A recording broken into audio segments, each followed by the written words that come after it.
बहुत समय पहले की बात है। एक गांव में दो किसान रहते थे। एक का नाम था रमेश और दूसरे का नाम था सुरेश। दोनों बचपन के दोस्त थे।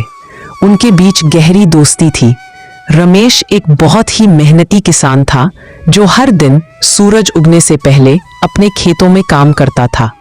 दूसरी ओर सुरेश थोड़ा आलसी था। अपना समय आराम करने और गपशप करने में बिताता था। पार्वती, मैं खेतों पर जा रहा हूँ तो मेरा खाना बांध दो, मैं वहीं पर खा लूंगा। आज खेतों पर थोड़ा ज्यादा समय लग जाएगा। जी, मैंने आपका खाना पहले से ही बांध कर रखा है। यह लीजिए, आपका खाना समय निकाल कर खा लीजिएगा। अच्छा ठीक है, मैं जाता हूँ। तुम बच्चों को स्कूल छोड़ आना। बच्चों की चिंता बिल्कुल भी मत कीजिए, मैं उन्हें स्कूल छोड़ आऊंगी। आप बस अच्छे से अपना काम निपटा कर घर आ जाना। अजी सुनते हो, खेतों पर नहीं जाना है क्या? सूरज सर पर आ गया है, उठना नहीं है क्या? इतना सारा काम पड़ा है और तुम अभी तक सो रहे हो। अरे क्या हो गया भाग्यवान, तुम सुबह सुबह इतना क्यों चिल्ला रही हो? चिल्लाऊं ना तो और क्या करूं? सूरज सर पर चढ़ गया है और तुम बिस्तर पर से उठने का नाम नहीं ले रहे हो। खेतों पर नहीं जाना है क्या? अरे भाग्यवान, चला जाऊंगा, इतनी भी क्या जल्दी है? खेत कहाँ भागे जा रहे हैं? जी, आप अपना काम समय पर कर लीजिए, इतना आलस मत कीजिए वरना एक दिन बहुत पछताएंगे। अच्छा ठीक है, अब मुझे उठने तो दो। हाँ ठीक है, मैं खाना लगा देती हूँ। उसके बाद खेतों पर जाना है। सारा काम ऐसे ही पड़ा हुआ है। पूरे गांव में बस हमारे यहाँ ही देर से फसल आती है, सिर्फ आपके आलसपन के वजह से।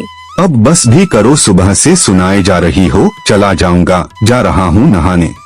खाने में बस दाल चावल ही है, कोई सब्जी नहीं बनाई क्या? अजी, सब्जी तो तब बनाऊंगी ना जब आप काम करके कुछ पैसे लेकर दोगे। पिछली बार जो फसल बिकी थी उसके अब बस थोड़े बहुत ही पैसे बच गए हैं। इसमें यह दाल चावल खाने को मिलेगी। अगर सब्जी खानी है तो जल्दी फसल उगाइए।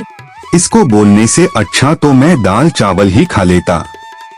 अच्छा ठीक है, मैं खेतों पर जा रहा हूँ।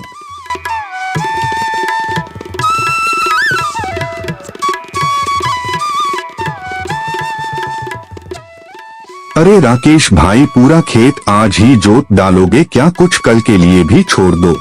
हाँ सुरेश भाई, बस थोड़ा सा ही खेत बचा है, उसे भी आज ही जोत दूंगा ताकि कल से मैं अपने खेत में बीज बो सकूं।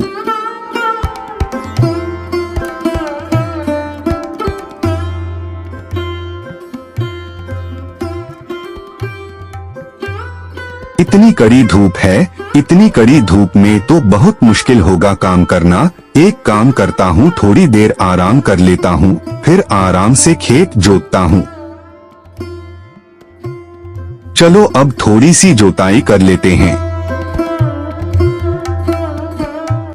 भूख लग गई, चलो पहले कुछ पेट पूजा कर ली जाए, उसके बाद दोबारा से काम करूँगा।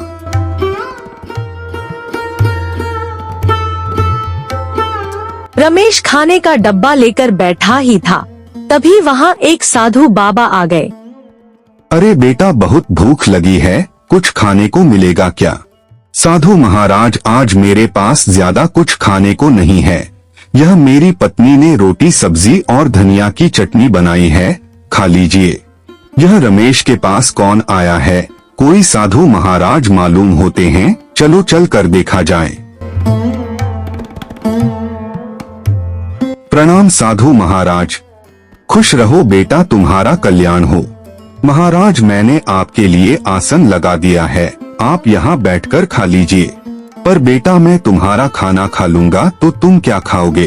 आप मेरी चिंता मत कीजिए बाबा, मैं थोड़ी देर में घर जाकर खा लूंगा, यह खाना आप खा लीजिए।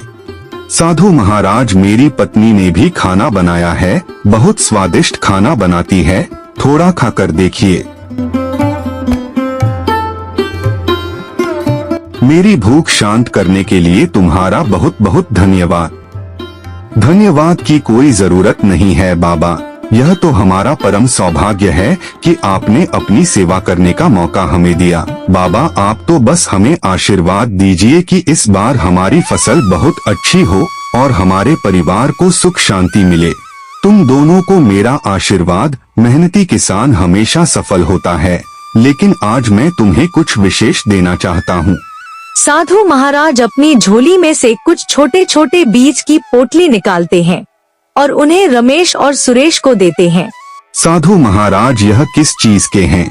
क्या यह कोई विशेष फसल के हैं? यह कोई साधारण बीज नहीं है, यह जादुई बीज है। इन्हें अपने खेतों में बो दो तो हाँ, यह तुम्हें वही देंगे जो तुम बहुत ज्यादा चाहते हो। हम आपकी इस मुलाकात के लिए बहुत आभारी हैं साधु महाराज। मैं इन्हें बहुत अच्छे से देखभाल करूंगा और इन्हें रोज पानी दूंगा। लेकिन यह जादू है तो हमें इतनी मेहनत करने की क्या जरूरत है? मेरी एक बात हमेशा याद रखना, जादू उसके लिए काम करता है जो उसकी कदर करता है। यह बीज अपने आप में शक्ति रखते हैं, लेकिन अगर तुम इन्हें सही देखभाल नहीं दोगे तो तुम्हें इनसे कुछ भी नहीं मिलेगा। हर दिन इन्हें प्यार और मेहनत से सींचना, तभी यह फल देंगे। जी महाराज, हम आपकी बातों को समझ गए हैं। हम इन्हें बहुत प्यार से सींचेंगे। अच्छा बेटा, अब मैं यहाँ से प्रस्थान करता हूँ। साधु बाबा से जादुई बीज प्राप्त करने के बाद रमेश और सुरेश अपने घर वापस लौट रहे थे। तभी रास्ते में दोनों आपस में बात करने लगते हैं। सुरेश, यह जादुई बीज बहुत अनमोल है। साधु महाराज ने कहा है, अगर हम इन्हें प्यार और मेहनत से सींचेंगे तो यह हमें बहुत कुछ देंगे। मैं तो कल ही इन्हें जाकर अपने खेत में बोने वाला हूँ। लेकिन यह जादू है तो हमें इतनी मेहनत करने की क्या जरूरत है? मुझे नहीं लगता कि रोज पानी देने से कोई खास असर होने वाला है। फसल खुद ही उग जाएंगे और फल देंगे। सुरेश, साधु महाराज ने साफ साफ कहा था, प्यार और मेहनत के बिना कुछ भी नहीं मिलेगा। यह बहुत जरूरी है, लेकिन इनका पूरा फायदा उठाने के लिए हमें उनकी देखभाल अच्छे से करनी पड़ेगी। मैं कोई भी जोखिम नहीं लेना चाहता, इसलिए मैं तो इन्हें बहुत अच्छे से सिंचूंगा और उनकी बहुत देखभाल करूंगा। इसके बाद दोनों अपने अपने घर की ओर चल पड़ते हैं। दोनों घर पहुंचकर सारी बात अपनी अपनी पत्नी को बताते हैं। जी, यह तो बहुत अच्छी बात है। भगवान की इस समय हम पर बहुत बड़ी कृपा है, तभी तो आपको साधु महाराज मिले। पार्वती, तुम सही कह रही हो। ये साधु बाबा किसी भगवान से कम नहीं थे। उनकी आंखों में अलग ही तेज था। जैसा साधु महाराज ने कहा है, मैं वैसा ही करूँगा। मैं इन बीजों की खूब सेवा करूँगा। अरे वाह, यह तो बहुत अच्छी बात है। अब हम बहुत मेहनत करेंगे और बहुत अच्छी फसल लगाएंगे और हमें बहुत सारे पैसे मिलेंगे। अजी, आप बस इंतजार नहीं करिएगा, आप बस कल सुबह जाकर उन बीजों को लगा दीजिए। हाँ भाग्यवान, यह बीज कहीं भागे नहीं जा रहे हैं। कल सुबह जाकर इन बीजों को लगा आऊंगा।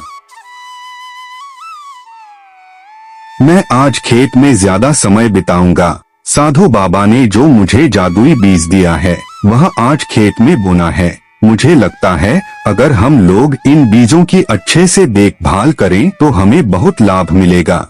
जी, यह तो बहुत अच्छी बात है। यह लीजिए, आपका खाना समय निकाल कर खा लीजिएगा।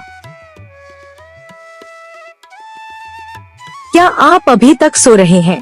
आज खेतों में बीज रोपाई करनी है और आप अभी तक सो रहे हैं। जल्दी उठिए, आपने बताया था ना, साधु महाराज ने आपको जादुई बीज दिया है। जल्दी उठिए, चलिए खेतों पर जाइए। हाँ हाँ भाग्यवान, उठ रहा हूँ। मुझे सब याद है। तुम क्यों मुझे बार बार याद दिला रही हो? जी, आप ऐसे निश्चिंत होकर सो रहे हैं, मुझे लगा भूल गए होंगे। नहीं, मैं कुछ नहीं भूला हूँ। मुझे सब कुछ याद है। तुम जल्दी से खाना लगा दो, मैं नहा कर आ रहा हूँ। दोनों अपने अपने खेतों में बीज बो देते हैं। जी, खेतों का काम अच्छे से निपट गया ना? हाँ पार्वती, खेतों का काम अच्छे से निपट गया। मैंने बीजों को भी अच्छे से बो दिया है और पानी भी दे दिया है। कल सुबह जल्दी उठकर खेतों पर चला जाऊंगा। जितना ज्यादा खेतों की देखभाल करूंगा उतना ही अच्छा रहेगा। आपने आज खेत में बीज बो दिए ना? हाँ भाग्यवान, मैंने आज सारे बीज बो दिए। साधु बाबा ने जो बीज दिए थे वे अच्छे से बो दिए ना? और खेतों की सिंचाई कर दिए ना अच्छे से? नहीं, आज मैं पानी नहीं डाल पाया। बीज बोने में ही इतना समय लग गया कि समय ही नहीं मिला। कल जाकर मैं पानी डाल दूंगा। लेकिन साधु बाबा ने कहा था, रोज इसे प्यार से और मेहनत से सींचना। अगर आप इसकी देखभाल नहीं करेंगे तो यह कैसे बढ़ेगा? तुम चिंता मत करो, वह जादुई बीज है, वह खराब नहीं होंगे। तुम बेकार में ही चिंता कर रही हो। साधु बाबा ने कहा है कि बीज जादू है। मेहनत के बिना कुछ भी हासिल नहीं होगा। तुमने देखा ना रमेश कितनी मेहनत करता है। अगर तुम भी मेहनत करोगे तो हमारे खेत में भी अच्छी फसल आएगी। मैं कल जाकर उनमें पानी डाल दूंगा। रमेश ने अपने खेतों में बीज बो दिया और हर दिन उसमें पानी देने लगा और उसकी देखभाल करने लगा। उसने अपने बीज को ऐसे सींचा जैसे उसका खुद का बच्चा हो। दूसरी ओर सुरेश ने भी बीजों को बो दिया, लेकिन उसने सोचा कि बीज तो जादुई है, तो इतना देखभाल करने की जरूरत नहीं है। उसने सिर्फ अपने खेत में पानी डाला और बाकी समय आराम करने लगा। कुछ समय बाद रमेश के खेत में हरी भरी कद्दू की फसल आई, जो देखने में गोल गोल मोटी मोटी ताजी थी। प्रत्येक कद्दू का साइज आम कद्दू से बड़ा था। उन्हें देखकर रमेश बहुत खुश हुआ।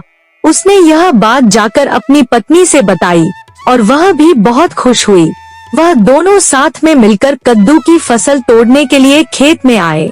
जी हाँ, यहाँ तो बहुत ही अच्छी कद्दू की फसल आई है।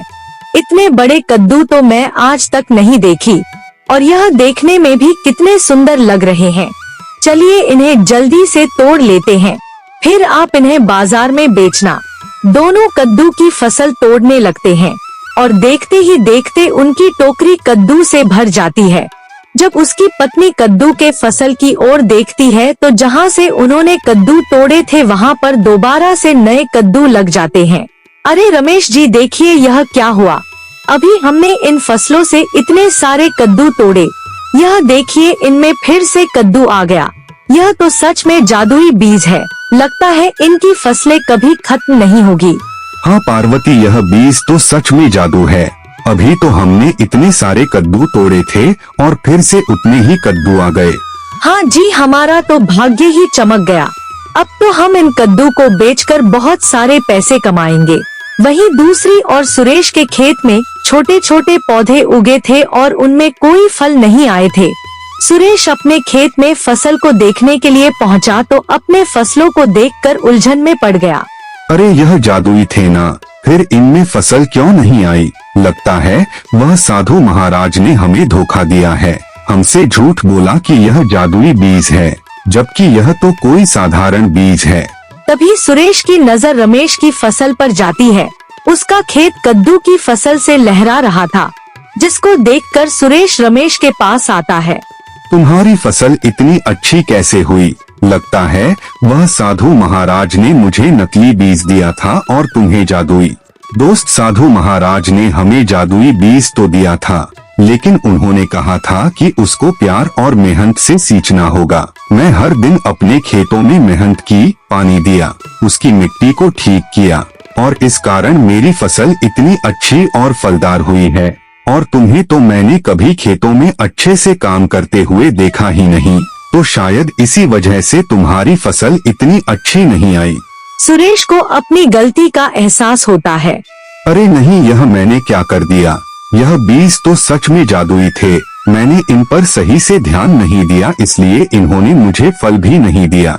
यह सब मेरी ही गलती है। अगर मैं भी इन बीजों का सही से पालन पोषण किया होता तो आज मेरे भी खेतों में रमेश की तरह कद्दू की फसलें लहर रही होती।